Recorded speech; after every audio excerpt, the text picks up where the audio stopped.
Ô jour de première tendresse, même quand vous n'êtes plus. Ô jour de première tendresse, même quand vous n'êtes plus.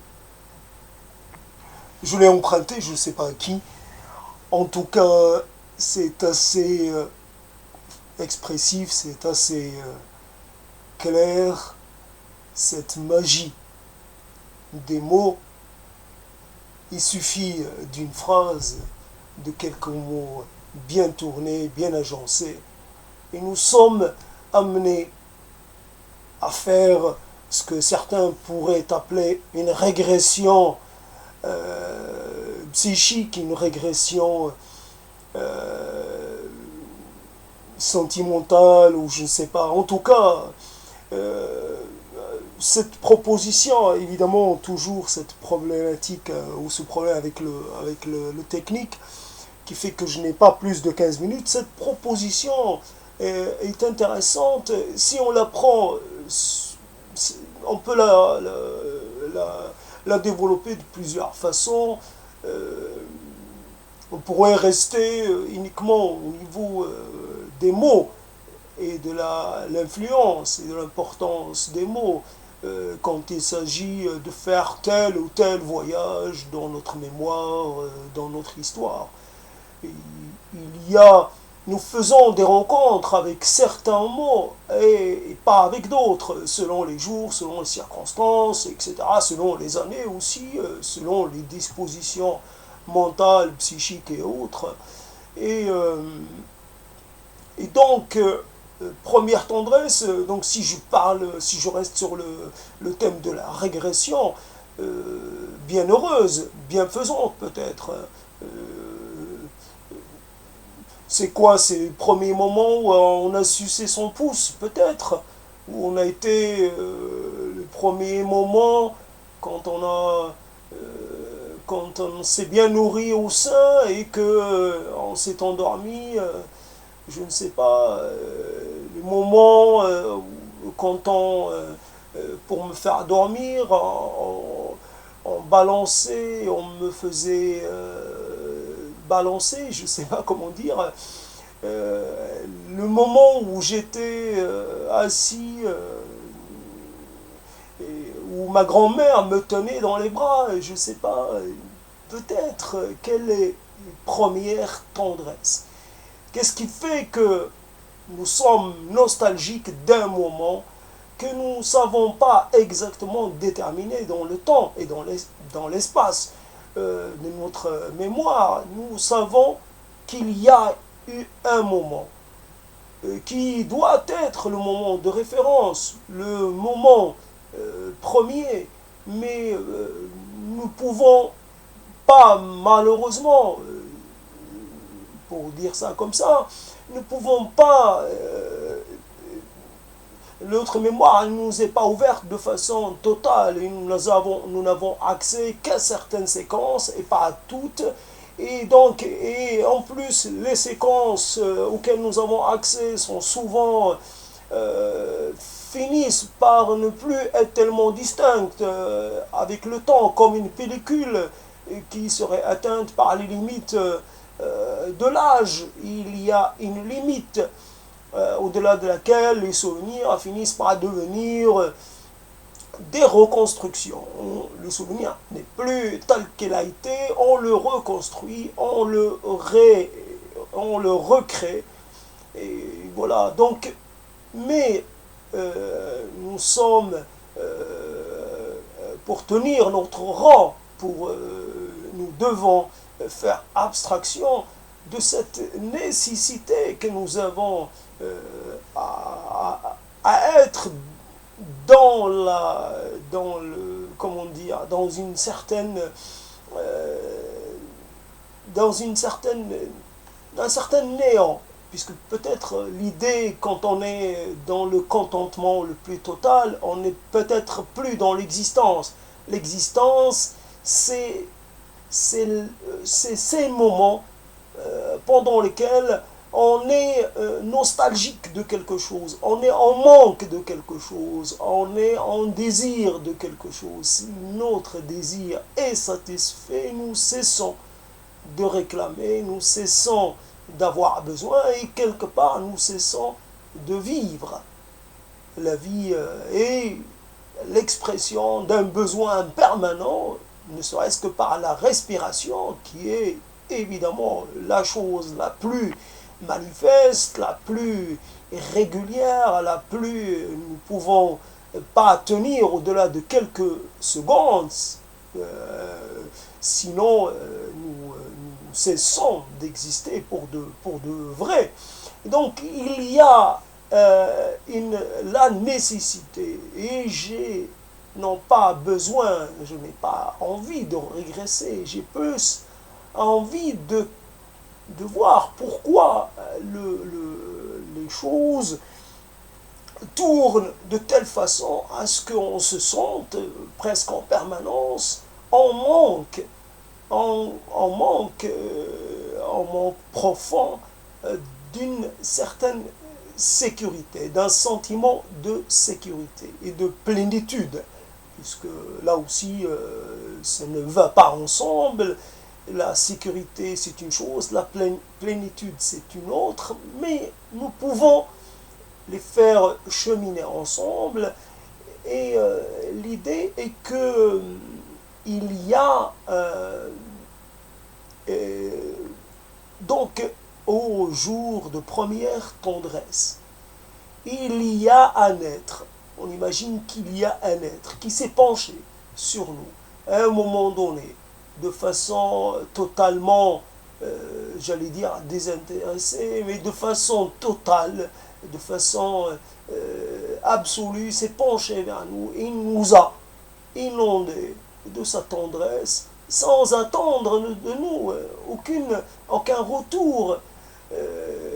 Souvent, le bébé, il n'est pas reconnaissant. Il peut très bien, il peut sourire, ça c'est clair, mais il peut être, on peut essayer de l'attendrir de la façon la plus totale possible, et il peut continuer à manifester sa mauvaise humeur ou son inquiétude, peu importe, il peut continuer à pleurer et à ne pas être dans la joie la plus manifeste. Et fondamentalement, donc nous imaginons que sa tendresse est liée à l'être premier, qu'il n'y a pas, quelqu'un d'autre, c'est l'être premier, c'est la mère, et ce n'est personne d'autre. Ce n'est pas le père, ce n'est pas la grand-mère, ce n'est pas le grand-père, ce n'est pas le frère, ce n'est pas la sœur, c'est la mère. Dans cette relation que peut-être nous aimerions totale, cette relation définitive et à jamais continue. C'est cette rupture avec ces instants premiers, à cet arrachement à la tendresse désintéressée de la mère, à la tendresse absolue de la mère. Donc les premières tendresses, c'est lié à la mère. Nous faisons adultes l'expérience d'une tendresse provisoire. Nous faisons la connaissance de gens qui éprouvent des sentiments forts, mais qui à un moment ou à un autre se détournent de nous et n'ont plus pour nous qu'indifférence, voire haine et hostilité. La mère est une promesse d'un amour dévoué, un amour éternel, un amour que rien ne vient contrarier. C'est cela les instants de première tendresse, et d'éternelle et d'absolue tendresse. Même quand vous n'êtes plus, évidemment, voilà l'idée, c'est lié ensemble. Première tendresse, c'est la première tendresse. Et cette première tendresse, elle est obligatoirement située dans le temps et dans l'espace. Et là, peut-être qu'elle doit cesser, mais elle a cessé. Et ce référentiel, et ce roman des origines, et cet instant premier, qui peut-être nous pouvons toujours être quelque part dans un sentiment. Nous avons peut-être des moments de sentiment de ne pas être tout à fait bien et nous ne savons pas le pourquoi, nous ne savons pas expliquer cela et peut-être il faut faut ramener ce sentiment particulier à ce manque-là, à cette absence-là. Nous pouvons poser la question, savoir si nous avons gagné dans l'affaire, à nous être émancipés, après avoir été chercher la tendresse auprès d'autres femmes, auprès d'autres personnes. Est-ce que nous avons vraiment gagné dans le change? Est-ce que nous ne sommes pas, comment dire, à la fin de notre vie, en fait, nostalgique du début de cette vie, et non pas d'autre chose. C'est ce cordon ombilical qui a été coupé, qui fait mal. Le cordon ombilical qui a cessé de palpiter, c'est cette union, c'est cette liaison, c'est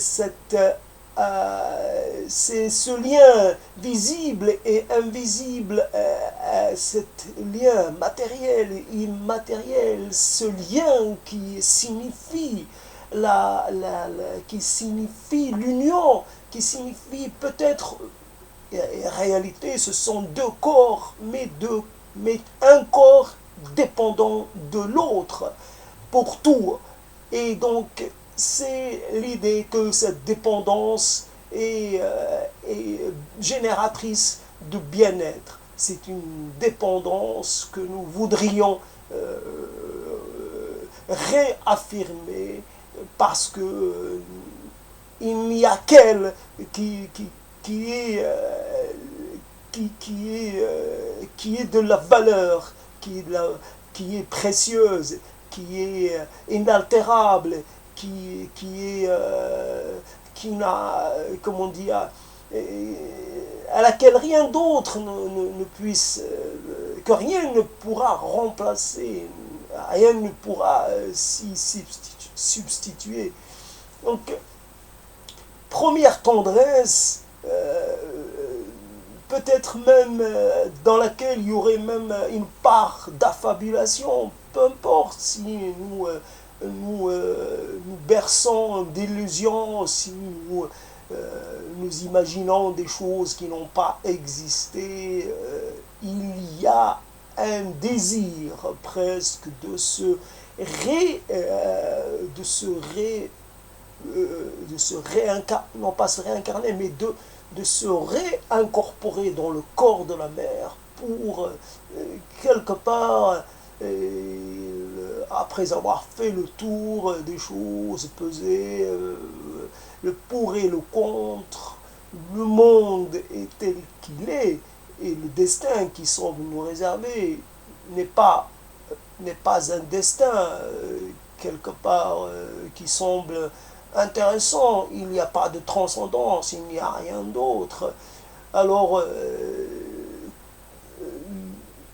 se réincorporer au corps originel pour entendre ce cœur qu'on a entendu, ces premiers sons qu'on a entendus, ces premières respirations qu'on a entendues, cette chose, ce lien invisible et inaltérable avec ce corps. Et c'est ce corps qui est peut-être notre paradis, notre lieu. Je ne sais pas s'il doit exister un au-delà, ça serait cet au-delà-là, au-delà, puisque la naissance la sortie au monde a été relativement peu intéressante. La sortie à la lumière fut peu réjouissante. Sortie pour constater que le monde n'est pas tel qu'on voudrait qu'il soit, que le monde est plein de bruit, plein d'incohérences, plein de discordances, plein de dissonances, et que nous voudrions peut-être imaginer que le corps de la mer est le lieu de la concordance, le lieu d'une certaine paix, d'une certaine cohérence, d'une certaine justesse, d'une forme d'accomplissement ultime.